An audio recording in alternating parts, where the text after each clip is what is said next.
My profuse apology getting on late. This morning we're away on spring break, little family spring break action, and I'm going to be doing some work from spring break. And this morning I decided to do a little swimming and totally lost track of time. So you may see little goggle marks up here. That's from the swimming today. Anyhow, so that's my apologies, and first time that's happened, and probably not the last, even though I'd like to say it will be. So my apologies for those of you who look forward to joining us live. For those of you joining us archives, you will know no difference. So today, what I want to do is just offer a quick little primer on anxiety, and this deals with Sunday service. You want to see these themes kind of worked with more. Look at Sunday's service. You can find that on our homepage, and it's talking here about like how hell kind of works and how hell's connected to anxiety. And this is from the book Secrets of Heaven, 1820. And this is talking about like hell, and you could, if you're uncomfortable with the word evil spirits or hell, just think darkness or shadow or garbage, whatever word you want to use. As soon as they detect a trace of conscience, no matter how imperfect, they take our misconceptions and weaknesses and shape them into a fog of emotion, which they use to block and distort the light of truth, or they torture us with anxiety. Another device they use is to train our thoughts on a single issue with no let up. So you have the way hell works is hell kind of can get us with a 1-2 punch. Again, hell, I want to say heaven's much more powerful. So this is just what happens in garbage time, so to speak. And one is like this emotional fog that leads to anxiety. So you have the emotional component of it, and then you have obsessive thoughts. So think emotions of anxiety and obsessive thoughts. In other words, that looping. And we've been talking about for the past two sermons. And how do we break that? Well, here's just a quick super primer. I'm going to do this very fast because it's really what we talked about on Sunday. But the more thinking about, the more I think more accurate it is. And this is all courtesy of our sermon writing team, uh, in conversations with them and how to sort of portray these ideas.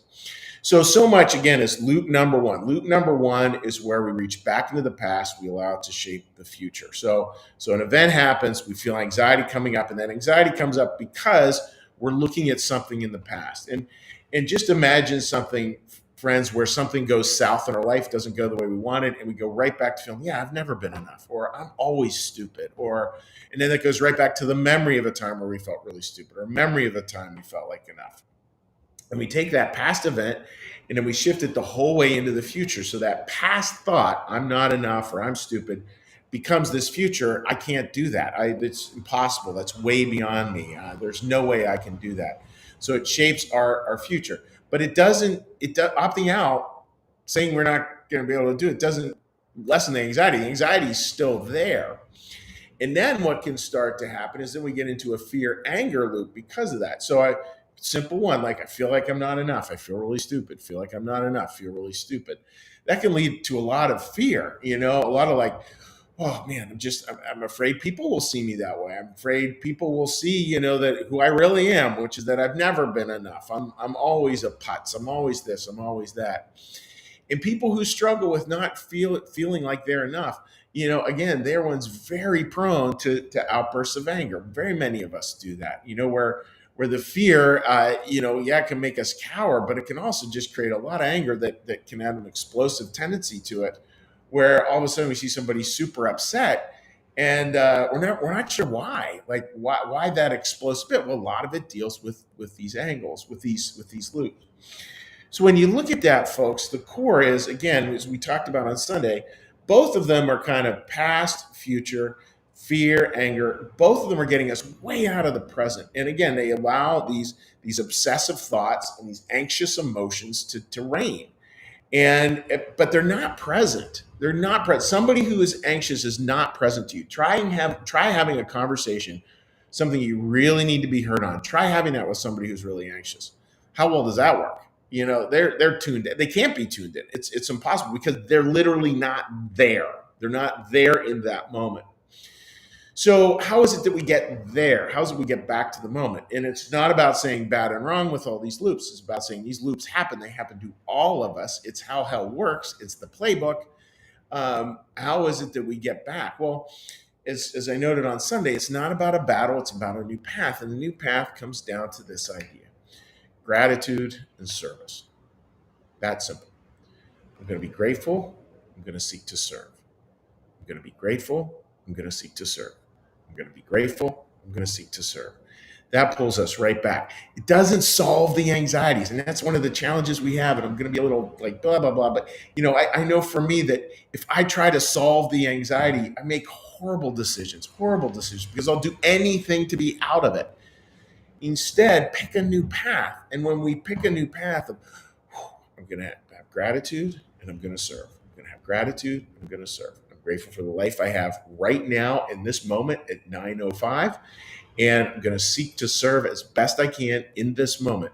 All of a sudden, the other stuff doesn't just disappear per se, but it's right sized. It's right sized. Because is it important to consult the past on occasion? Absolutely. Is it important to think of the future? Absolutely. Do we have moments of fear? Absolutely. Do we have moments of anger? Absolutely. It's not about a bad and wrong thing. It's just about like, here are these cycles when they get totally out of collywampus, they're no good for us. They're not helpful. They're not healthy. And how do we come back to who we were meant to be? Again, these very imperfect creatures, but beautifully made in God's image and likeness. How do we get back to that? Gratitude and service. That's simple. So there, folks, here's your little primer on anxiety. And, I would just coach you today because I'm going to work at it myself. Like just when I feel anxiety coming up, like, oh yeah, I'm going back to this thing in the past. That's feeding this anxiety. Oh yeah. And this is how I project into the future, given that anxiety. Oh yeah. And then when I start to do that, it ends up with a lot of fear. And then that fear, how's that expressed in angry ways? And, just good stuff to learn. Like it's about like learning and being clear about what's going on. And I really believe as a pastor, 99% of the battle is awareness. Once we're aware of those dynamics, and once we're aware of possible solutions, stuff tends to calm down in a very, very, very rapid way. So that's the thought for today, friends. So with that, what we're going to do is we're now going to take a breath. We're going to do a little prayer, going to do a little blessing. And we'll say hi to folks on social media. So with that, dear friends, let's get a little breath.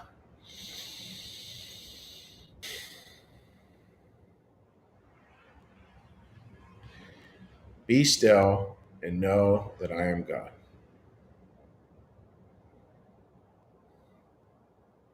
Be still and know that I am.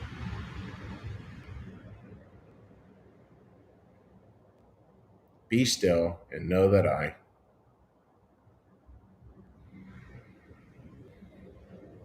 Be still and know that. Be still and know. Be still and. Be still. Be.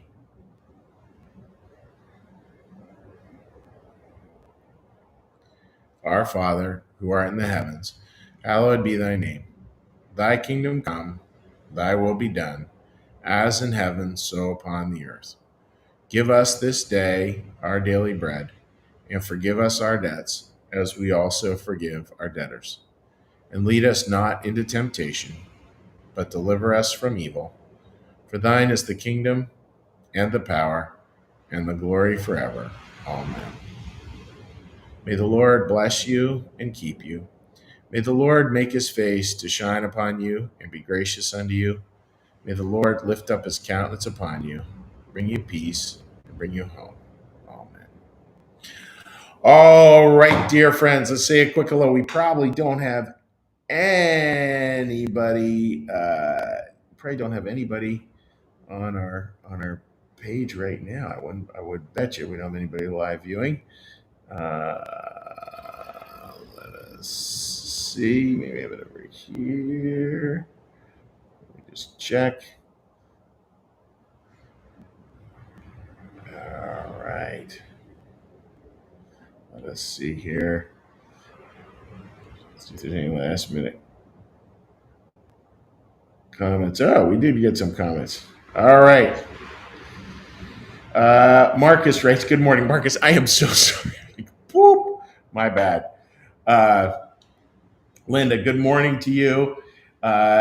Sherry, morning to you, my friend. I like the little sunflower there. Linda, such a good reminder to live in the moment and to be grateful. Susan writes, hi, great message. Thanks. You are most welcome, my friend. And let me just see if there's anybody on the other page real quickly.